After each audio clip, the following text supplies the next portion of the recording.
Okay, comfy normies. Today we need to talk a little bit about internet censorship. And even though I'm not a journalist, it's important to talk about the kind of restraints that journalists are under right now. And if I were a journalist, I'd probably be dead already. So let's leap right in here and start talking about the CIA. I'm sure they'll like that. So much of what the CIA used to do covertly, it now does overtly. By Caitlin Johnstone. In the later years of an abusive relationship I was in, my abuser had become so confident in how mentally caged he had me that he'd start overtly telling me what he is and what he was doing. He flat out told me he was a sociopath and a manipulator, trusting that I was so submitted to his will by that point that I'd gaslight myself into reframing those statements in a sympathetic light. Toward the end, one time, he told me, "I am going to rape you." And then he did. And then he talked about it to some friends, trusting that I'd run perception management on it for him. The better he got at psychologically twisting me up in knots, and the more submitted I became, the more open he'd be about it. He seemed to enjoy doing this, taking a kind of exhibitionist delight in showing off his accomplishments at crushing me as a person, both to others and to me, like it was his art, and he wanted it to have an audience to appreciate it. I was reminded of this while watching a recent Fox News appearance by Glenn Greenwald, where he made an observation we've discussed here previously about the way the CIA used to have to infiltrate the media, but now just openly has U.S. intelligence veterans in mainstream media punditry positions managing public perception. If you go and Google, and I hope your viewers do, Operation Mockingbird, what you will find is that during the Cold War, these agencies used to plot about how to clandestinely manipulate the news media to disseminate propaganda to the American population. They used to try and do it secretly.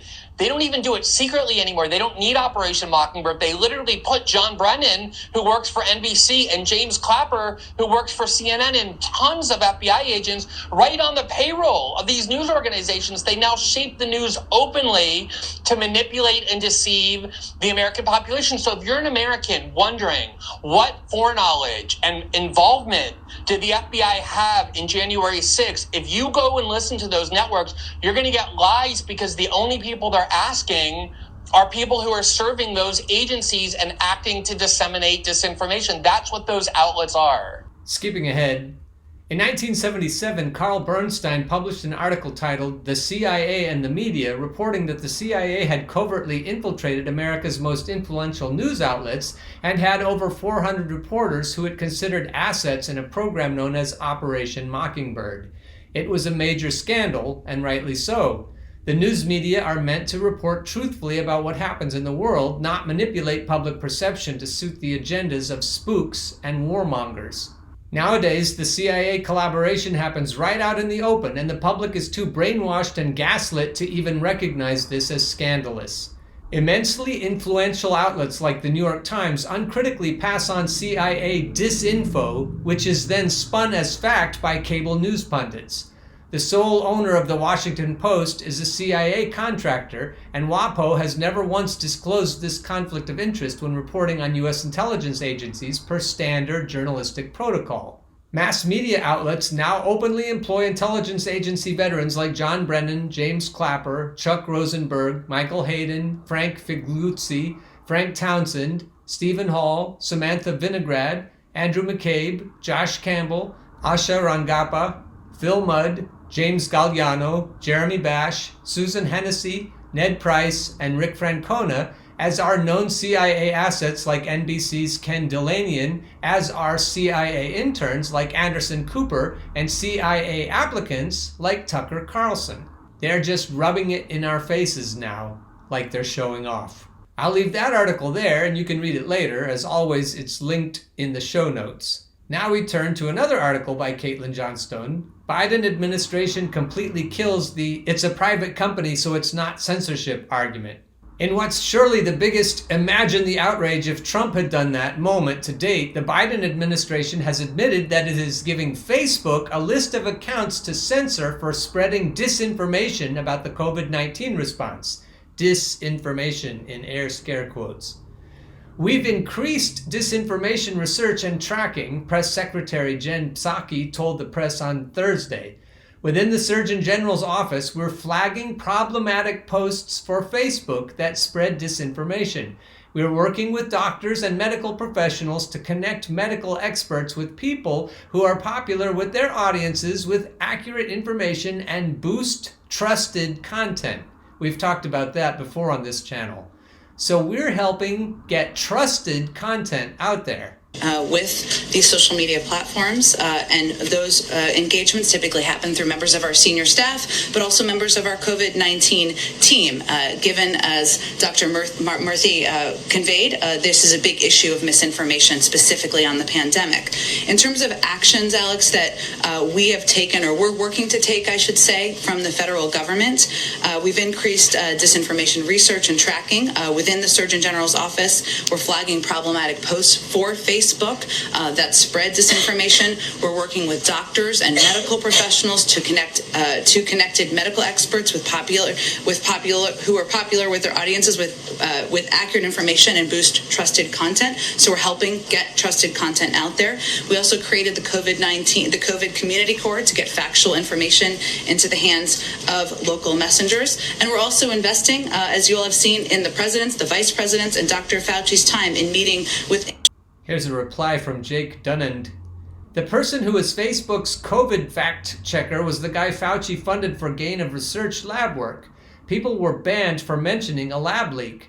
The state is literally working with media to selectively control what information is and isn't spread. The United States of something or other, the United States of authoritarianism.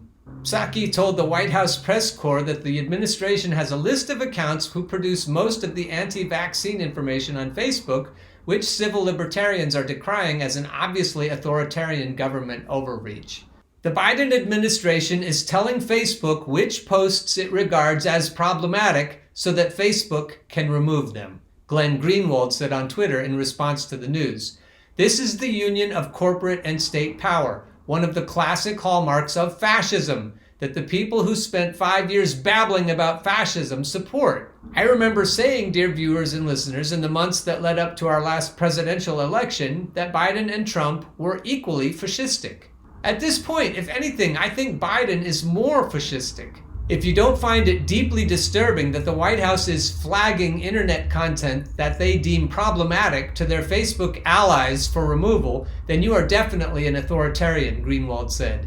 No other information is needed about you to know that. There is no circumstance, none, in which it's acceptable for the White House or any other agency of the government to be providing lists to Facebook of problematic content it wants removed. Yet that's exactly what Psaki says they're doing. The White House is admitting that they're compiling lists of people who they claim are posting content they regard as problematic and that constitute misinformation and are demanding Facebook remove them. This is authoritarianism. The most common argument you'll hear from those who support monopolistic social media giants controlling speech on their platforms is that these are private corporations, not the government, so it doesn't count as censorship.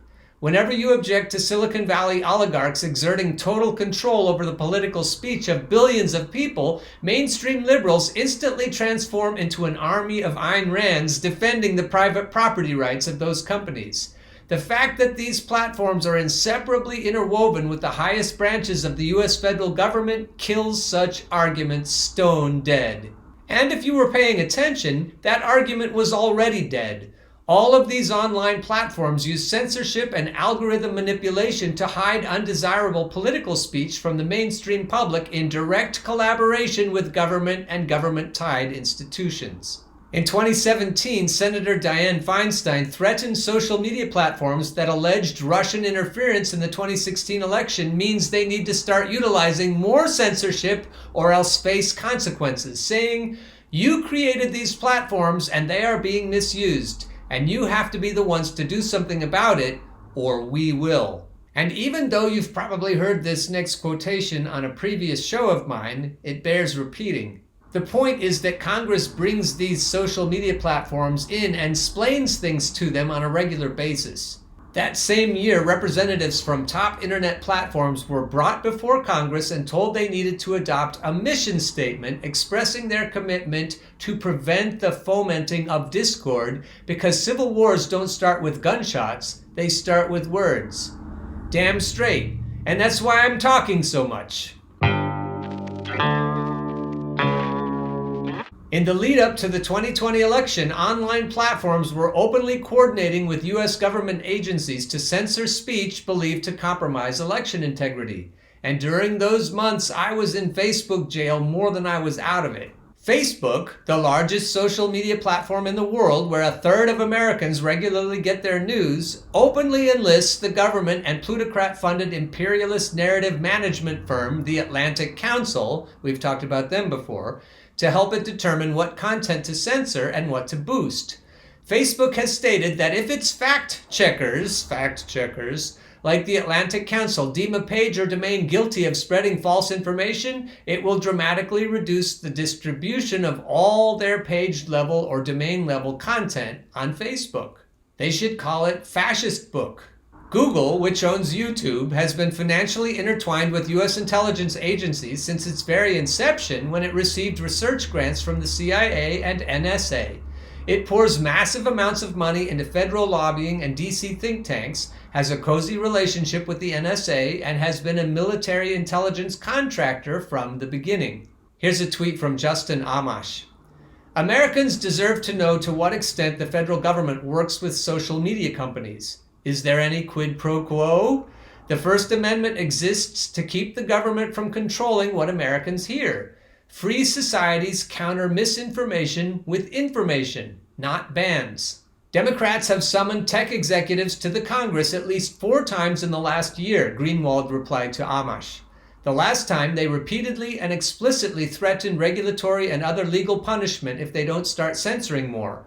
The content Dems regard as disinformation or hate speech. In a corporatist system of government where there is no separation between corporate power and state power, corporate censorship is state censorship. The actual government as it actually exists is censoring the speech not just of its own people, but people around the world. If U.S. law had placed as much emphasis on the separation of corporation and state as it had on the separation of church and state, the country would be unrecognizably different from what we see today. Only infantile narcissists and power-worshipping bootlickers want the most powerful government on earth controlling what people are allowed to say to each other about a virus response which affects everybody, and only those with no sense of self-preservation entrust worldwide human speech to an alliance of government agencies and powerful tech plutocrats. We cannot keep heading in this direction. Here's an article by Duncan Campbell and Duncan Campbell, 2 different people. How a proposed secrecy law would recast journalism as spying. This law is called the Official Secrets Act, and the plans would remove the public interest defense for whistleblowing and could put reporters in jail. Here we go again. Nearly 50 years ago, one of us was arrested under the Official Secrets Act for working on a story for Time Out magazine, where the other one of us was the news editor. This led to the so-called ABC case, named after fellow reporter Crispin Aubrey, a brave ex-soldier whistleblower called John Barry, and the aforesaid Campbell. A lengthy Old Bailey trial followed in 1978, and with it a major discrediting of the use of the act against the press. Soon after, the power of the pre-First World War, Empire-era secrecy laws sank further when a jury acquitted the late Clive Ponting, a senior civil servant who sent MPs information about government deception during the Falklands War.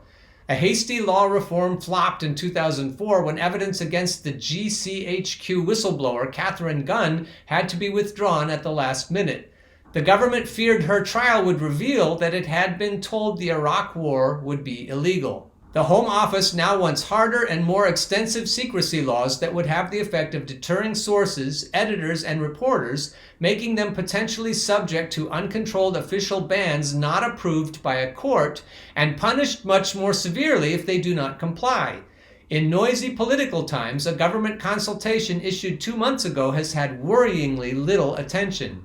Although portrayed as countering hostile activity by state actors, the new laws would, if passed, ensnare journalists and sources whose job is reporting unauthorized disclosures that are in the public interest.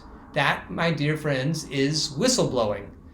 Endorsed by the Home Secretary, Priti Patel, the consultation argues that press disclosures can be worse than spying because the work of a foreign spy will often only be to the benefit of a single state or actor. Calling for Parliament to consider increased maximum sentences, the Home Office claims that there is now not necessarily a distinction in severity between espionage and the most serious unauthorized disclosures, including onward disclosure in the press. Journalism could even create far more serious damage than a spy. Yet the 66-page document does not mention journalism once and refers only to onward disclosure without authorization. Which, if you've been paying attention to this channel, sounds a lot like what Julian Assange does as a matter of course. A new proposal for so-called civil orders would create a power of last resort that would enable the government to impose a range of restrictions on particular individuals. The orders could include a range of restrictive and preventative measures, including measures to prevent an individual associating with certain people or from visiting specified sensitive locations, and ought to be imposed by the executive rather than the courts. Whoa. The orders would create a significant deterrent against those who may be vulnerable and susceptible to foreign state coercion and influence. Skipping ahead, slowed further by the impact of COVID-19, the Law Commission published revised proposals last autumn. They recommended that a statutory public interest defense should be created for anyone, including civilians and journalists, that they can rely upon in court. Journalists and sources should not be convicted if it was in the public interest for the information disclosed to be known by recipients. An independent statutory whistleblower commissioner should be established to receive and investigate allegations of wrongdoing or criminality. The Home Office wants to jump these proposals as not the right balance in this area. The idea that any unauthorized disclosure of official data could be in the public interest should not be possible, it says. It derides the idea of whistleblower protection, asking for any evidence why existing government whistleblowing processes would necessitate the creation of a statutory commissioner. Nor, it says, should a whistleblower be allowed to argue that they acted in the public interest. One of the main changes is to widen the scope for prosecutions. For public servants, according to proposals, offenses should not continue to require proof of damage, as is currently the case. Instead, they should require proof of a sufficiently culpable mental state, by which we mean, for example, proof of the defendant's knowledge or belief that the disclosure would cause damage. This is me. They're really trying to crack down on whatever a whistleblower can do and get away with. Maximum prison sentences that could be imposed on publishers or sources, currently 2 years under the Official Secrets Act, for unauthorized disclosures would be multiplied to an unspecified higher level. Responses to the new proposals are being sought by July 22nd. If editors and journalists and advocates of an open society do not highlight the dangers and call a halt, the current gung-ho authoritarian approach of the government could allow press freedom to be clamped into silence. So, as I've mentioned before, you should think of the United Kingdom and probably France and the United States and other major countries as part of this cabal. It's not going to be safe anywhere to be a whistleblower. So now here's Caitlin Johnstone again to help us tell the difference between totalitarian regimes and free democracies. In totalitarian regimes, they have massacres and wars. In free democracies, they have humanitarian interventions. In totalitarian regimes, they use torture. In free democracies, they use enhanced interrogation techniques. In totalitarian regimes, they fund terrorist groups to create instability. In free democracies, they fund terrorist groups to create stability. In totalitarian regimes, evil dictators bomb their own people. In free democracies, we do it for them. In totalitarian regimes, a single party upholds and enforces the status quo. In free democracies, two parties uphold and enforce the status quo. In totalitarian regimes, the government controls the press and determines what information the public is allowed to have access to. In free democracies, it is billionaires who do this. In totalitarian regimes, they wage brutally violent crackdowns on protesters to quash dissent. In free democracies, they do this also, but then they kneel while wearing kente cloth. In totalitarian regimes, you know exactly who rules over you. In free democracies, the true rulers hide behind fake puppet governments. In totalitarian regimes, any elections they have are rigged and challengers are handpicked by the authoritarian rulers. In free democracies, the rulers rig the elections and handpick the candidates, and they do this to other countries as well. In totalitarian regimes, they imprison journalists for revealing inconvenient truths about the powerful. In free democracies, they imprison journalists for revealing inconvenient truths about the powerful, and all the other journalists jump on social media to say he deserved it. In totalitarian regimes, they don't let political dissidents speak. In free democracies, they just refuse dissidents any influential platforms and use algorithms to keep revolutionary ideas from being heard by a significant number of people. Ding, ding, ding! In totalitarian regimes, they circle the planet with military bases, wage endless wars which kill millions, and work to destroy any nation which disobeys their government. Whoops! Sorry, that's actually free democracies. In totalitarian regimes, political speech is heavily regulated by the government.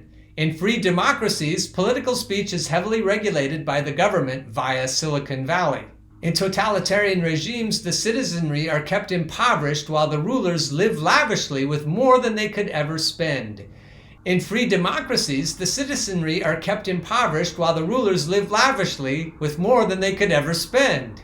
In totalitarian regimes, there is lack. In free democracies, there is artificial lack. In totalitarian regimes, the government spy agency tells the news media what stories to run, and the news media unquestioningly publish it. In free democracies, the government spy agency says, "Buddy, have I got a scoop for you?" and the news media unquestioningly publish it. In totalitarian regimes, bands of armed thugs patrol the streets to enforce obedience to authority. In free democracies, bands of armed thugs patrol the streets to enforce obedience to authority, and Hollywood makes movies about how heroic they are. In totalitarian regimes, students are taught to mindlessly worship a picture of the evil dictator. In free democracies, students are taught to mindlessly worship the flag. In totalitarian regimes, students are taught never to question authority. In free democracies, students are taught never to question the news reporters. Some of my dear viewers and listeners are my students, and if that's not the case, please make a comment underneath. In totalitarian regimes, they commit evil deeds which free democracies could never get away with doing. In free democracies, they have totalitarian regimes commit those evil deeds for them. In totalitarian regimes, the people are kept too brutalized and cowed to rise up against their rulers. In free democracies, the people are kept too propagandized and brainwashed to rise up against their rulers. Ain't that the truth? In totalitarian regimes, the powerful determine what happens regardless of the desire of the people. In free democracies, the powerful determine what the people will desire to happen. In totalitarian regimes, everyone is a slave to the powerful. In free democracies, everyone is a slave, trademark, to the powerful, trademark. In totalitarian regimes, you are forced to obey. In free democracies, you are trained to think your obedience was your own idea. In totalitarian regimes, you are not free, and you know it. In free democracies, you are not free, and you don't know it.